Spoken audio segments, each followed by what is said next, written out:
We are learning now, beginning with God's help, a mamar, I want to call it an essay, a speech of the previous Lubavitcher Rebbe that talks about, as do all the Maimorim, all the speeches and the essays of all the Rebbes. It talks about God, and it talks about the Jewish people, and it talks about the world. And it talks about the Torah, and how the Torah links them all together.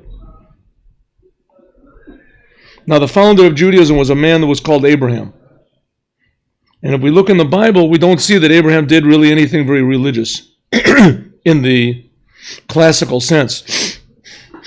He didn't talk about heaven, didn't talk about hell. He didn't do any miracles, at least none of them that are spoken about in the Bible.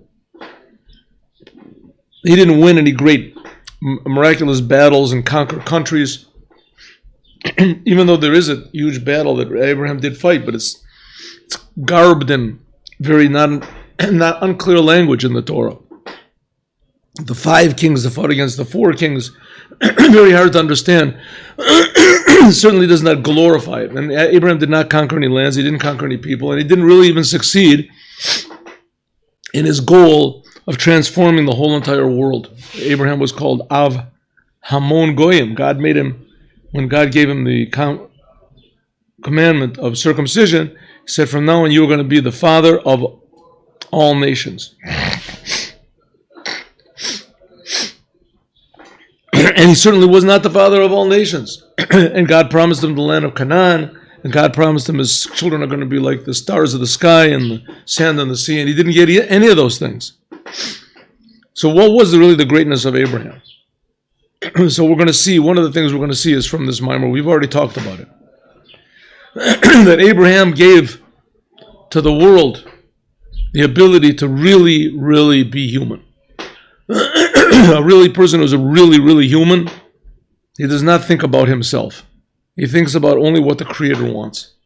And the Creator wants this world to be a perfect place, and he does everything he can until go against all odds, impossible odds, to make that happen, to make this world a blessed and a meaningful and a holy and a positive place. But it takes tremendous self-sacrifice, and that's what Abraham gave us. And so let's look and see from this mimer. Ready? Let's go. Avram Zoken Ba B'Yamin. Avram was old and coming in days, full of days.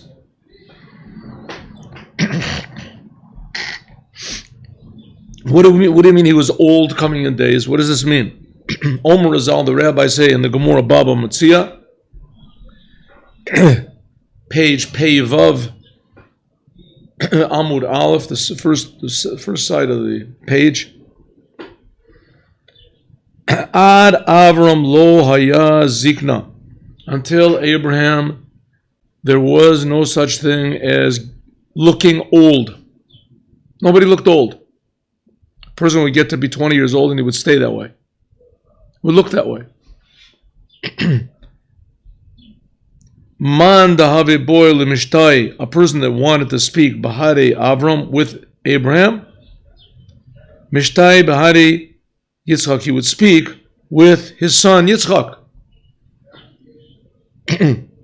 Bahari Yitzchak, a person that wanted to speak to Yitzchak, would speak to Avram.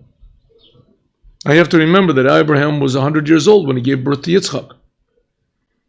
So Yitzchak is 20 years old. His friends want to talk to him. They would talk to Avram.